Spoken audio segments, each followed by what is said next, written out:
Once I was told about Whitley Bay, seeing the videos on YouTube and hearing people doing the real arrangements from the records, but also improvising in the style of all these different bands in the spots where the music is improvised, makes all the difference. That's what makes Whitley Bay such a unique festival, that it's not just everybody take a chorus on Dinah, hooray, but it's so-and-so's record of Dinah from this year, from this recording session, and now so-and-so else's record of it from this, with a completely different arrangement, and the same musicians trying to sound like the people on those different records.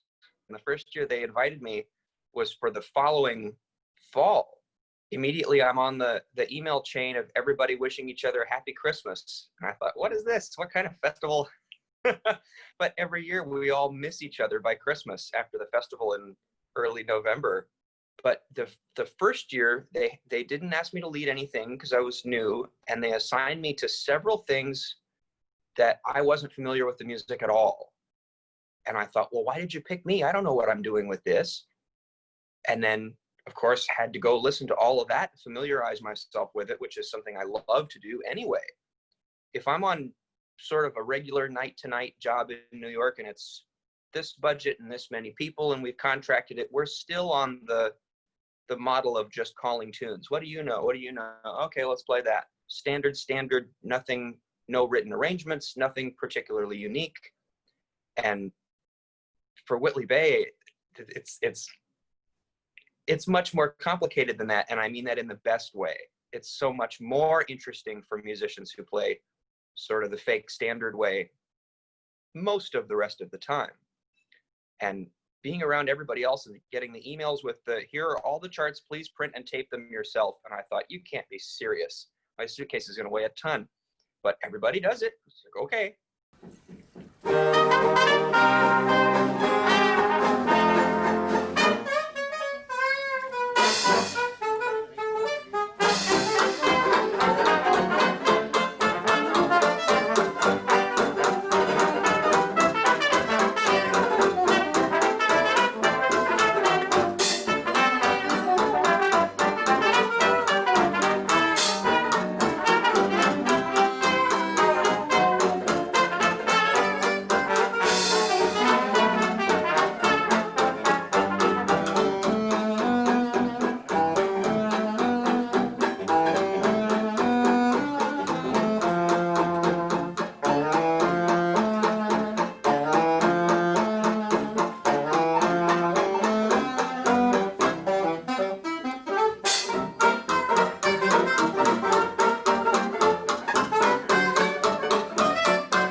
first year I was there, it was a set of, let me see. I think it was of Fred Elizalde when several American former members of the California Ramblers had come to London and joined the band. And Keith Nichols was leading it, whom I had never met before. And it was a pretty large group of like dance band style arrangements with short improvised solos peppered in. And I had some of those solos in my part. And Keith is introducing all of this to the audience. And he says, and we had Chelsea Quealy from America playing the trumpet solos on this. And we have Mike Davis from New York. And everybody clapped. And I thought, oh, that's nice. He said, he's here to demonstrate the Chelsea Quealy style. Mike, would you stand up and demonstrate? And he hadn't told me he was going to do that.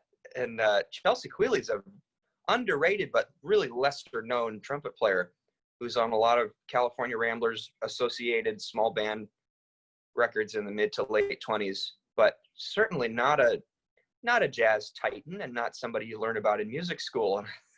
So I played sort of the only lick that came to mind that might possibly be what Keith was talking about.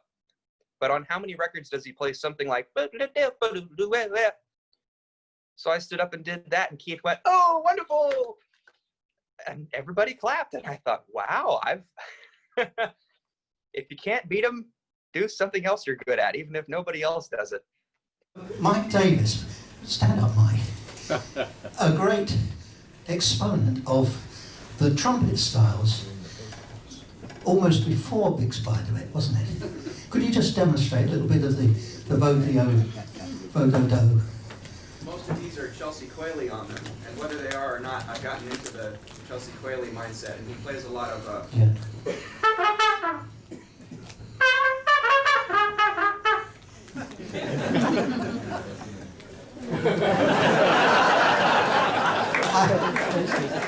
I'm speechless. Nothing like that has been heard in Newcastle since 1924.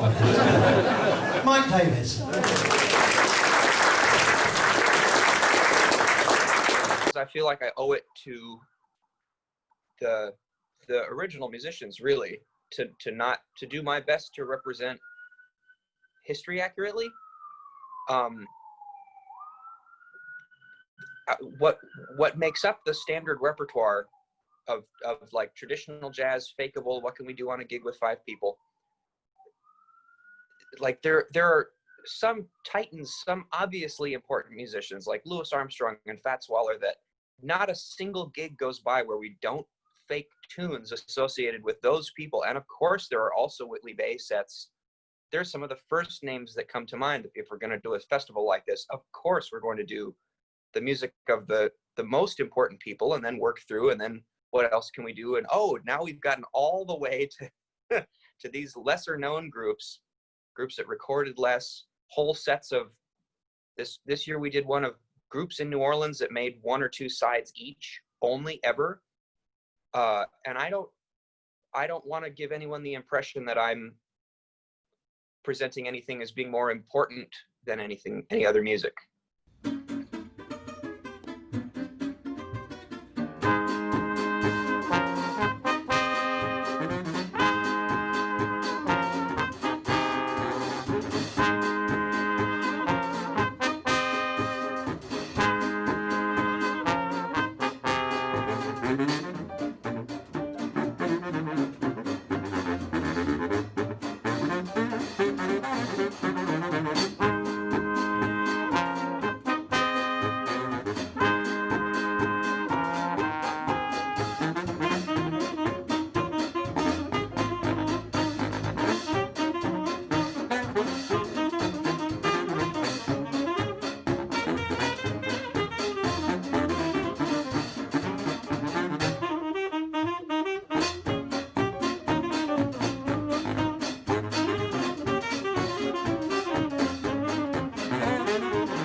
for this year, which will perform next year, they asked me to lead 2 1-hour sets. I'd previously only done 30-minute sets.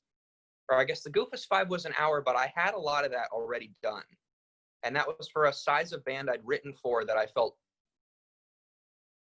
qualified to write for. And this year they asked me to do 2 1-hour sets of groups larger than I'd ever written for. And I had a required arranging class in college, but it really doesn't apply to this era, these unstandard instrumentations. If it's 2 saxophones instead of 3, the class I had in college was for 5. So I've learned so much, both trying to do it and hammer it out, getting it wrong, getting completely stuck, and corresponding with Michael McQuaid primarily, and Andy Shum, and a few other people about what's going on this record. Do I have it right? Would you look over my, can you go over it in red pen and give me a sticker here? And so I've got stacks and stacks of stuff that hasn't been performed yet, pretty much ready to go.